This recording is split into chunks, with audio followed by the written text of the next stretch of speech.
Di sebuah sudut kota Baghdad, berdiri sebuah kios kecil yang tampak berbeda dari bangunan-bangunan di sekitarnya.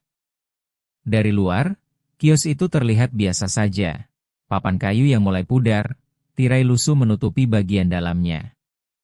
Namun ada satu hal yang membuatnya terasa aneh, kegelapan yang selalu menyelimuti. Tak peduli secerah apa matahari bersinar, cahaya seolah enggan menembus ruangan itu. Orang-orang yang melintas seringkali hanya menoleh sekilas, lalu mempercepat langkah, seolah hawa dari tempat itu membawa sesuatu yang tak bisa dijelaskan. Di dalam kegelapan itu, duduk seorang lelaki paruh baya. Wajahnya tampak lelah, namun matanya penuh dengan harapan yang tak pasti. 2 hari sudah kios itu dibuka, namun tak satupun pelanggan datang. Ia menghela napas panjang, menatap dupa yang belum dibakar, dan tumpukan barang-barang aneh yang disusun rapi di rak kayu. Dalam hatinya, ada keinginan besar untuk hidup lebih baik, namun jalan yang ditempuhnya mulai menjauh dari cahaya kebenaran. Hari berikutnya, lelaki itu memutuskan untuk mencari perhatian orang. Ia berdiri di depan kiosnya, memperhatikan setiap langkah manusia yang berlalu. Dalam dirinya ada niat, bukan niat yang baik, tetapi yang berakar dari keputusasaan dan keserakahan. Ia menyapa seorang ibu yang lewat dengan wajah ramah namun penuh tipu daya. "Assalamualaikum, Bu. Hati-hati, ada nasib buruk yang sedang mengikuti langkahmu," katanya dengan suara rendah dan misterius. Sang ibu tertegun. "Apa maksudmu?" tanyanya khawatir. "Betis ibu pasti sedang sakit, bukan?"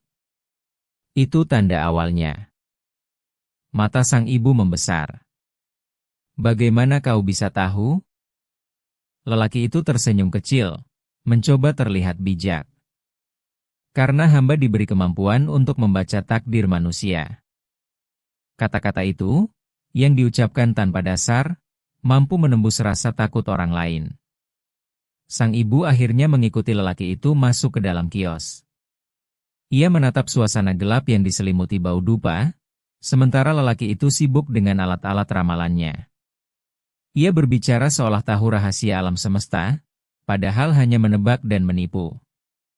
Hindari makanan yang mengandung domba, garam, dan pala. Dengan begitu, nasib buruk akan pergi. Sang ibu pulang dengan hati lega, dan lelaki itu tersenyum puas. Ia merasa berhasil, bukan dalam kebaikan, tetapi dalam kebohongan yang menjerat hati manusia. Hari demi hari berlalu. Kios itu tetap sepi. Hingga 2 minggu kemudian, datanglah seorang perempuan membawa kabar gembira. "Terima kasih, Tuan Peramal," katanya sambil tersenyum lebar.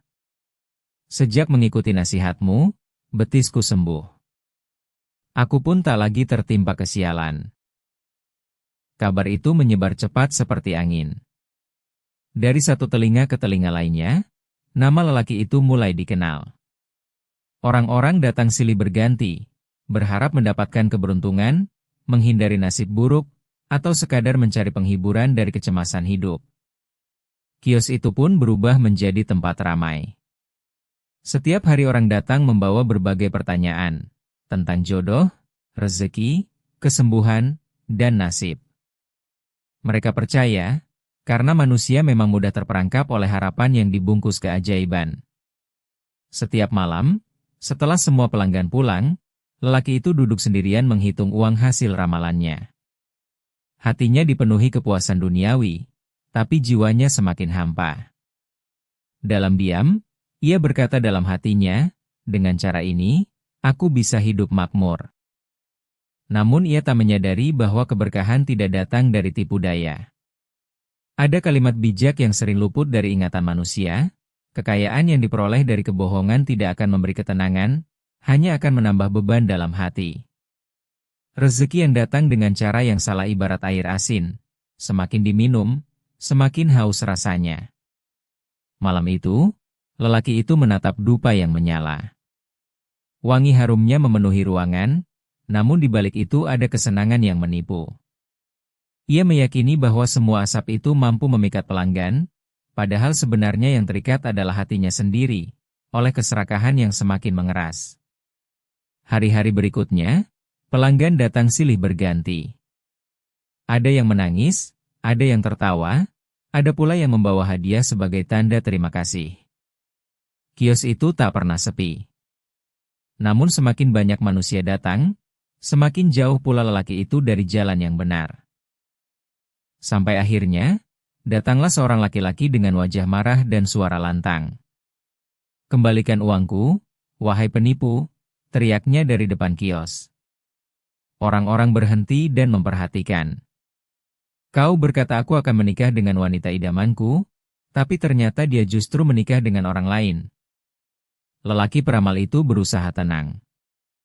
"Tentu saja ramalanku tidak salah," katanya. "Kau pasti tidak menjalankan petunjukku dengan benar." "Sudah. Semua nasihatmu kulakukan. Aku bahkan menebang pohon di halaman agar warna hijau tak tampak lagi, seperti yang kau perintahkan." Sang peramal menatapnya, mencari alasan lain untuk menutupi kebohongan. "Mungkin saat tidur, kau tidak menghadap utara. Itu sebabnya takdirmu berubah." Orang itu terdiam sejenak, lalu pergi dengan wajah bingung. Begitulah cara si peramal mempertahankan kebohongan, dengan menambah kebohongan baru. Hari berganti, dan mulai muncul keraguan di antara penduduk. Ada yang mulai sadar bahwa ramalan-ramalan itu tak lebih dari permainan kata. Namun rasa ingin tahu dan keinginan manusia untuk tahu masa depan selalu mengalahkan logika. Mereka datang lagi, menanyakan hal-hal yang hanya Allah yang tahu jawabannya. Di saat seperti itu, di tengah hiruk-pikuk dan kelelahan dunia, nama Abu Nawas kembali disebut-sebut. Ia dikenal sebagai sosok bijak yang mencintai kejujuran dan memiliki cara unik untuk membongkar kebohongan. Ketika mendengar kabar tentang peramal itu, ia tidak langsung marah atau menghina, melainkan merenung. Dalam hatinya, ia tahu bahwa menegur orang yang sesat bukan hanya dengan amarah, tetapi dengan cara yang membuatnya sadar. Manusia seringkali menipu dirinya sendiri, gumamnya pelan, dan mengira ia sedang berbuat baik. Maka Abu Nawas pun berangkat, membawa sebatang tongkat kayu di tangannya, bukan untuk menyakiti, melainkan sebagai pelajaran bagi mereka yang lalai. Sesampainya di kios, ia berdiri dalam antrean panjang. Tak ada yang mengenalnya, sebab wajahnya sederhana seperti kebanyakan orang. Ia sabar menunggu gilirannya, mengamati orang-orang yang datang dan pergi dengan harapan di mata mereka.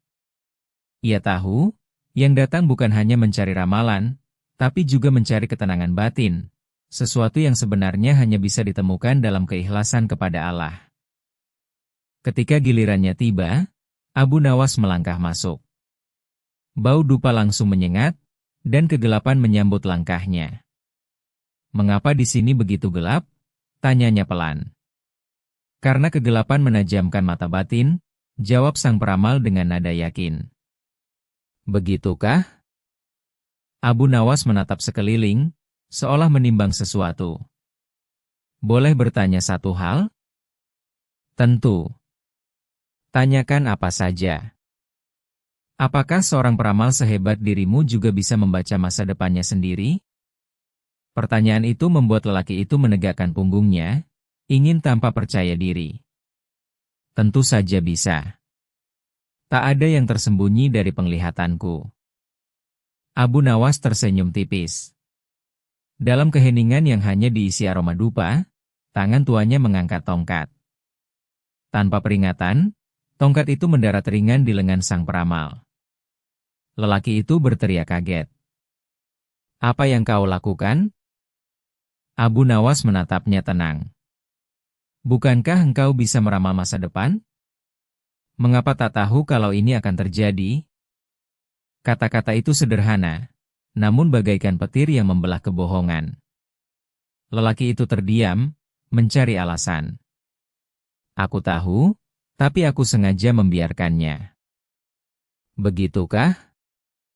Abu Nawas mendekat, nada suaranya tetap lembut namun tajam. "Kalau begitu, bisakah meramal apa yang akan kulakukan selanjutnya?" Sang peramal mulai gelisah.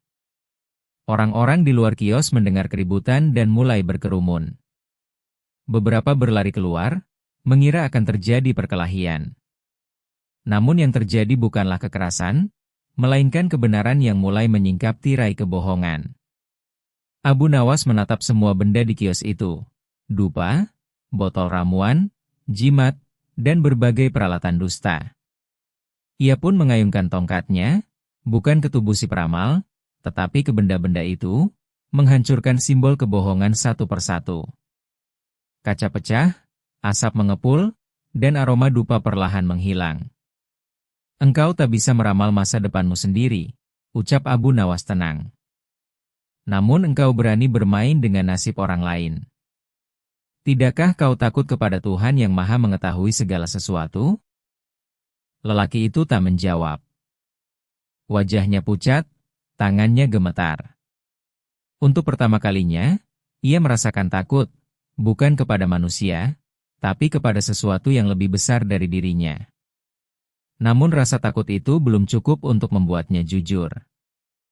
Ia tetap berusaha membela diri. Kau yang salah. Kau menghancurkan kiosku. Aku akan melaporkanmu kepada hakim. Kata-kata itu membuat orang-orang di sekitar terdiam. Mereka tahu, inilah ujian bagi kebenaran.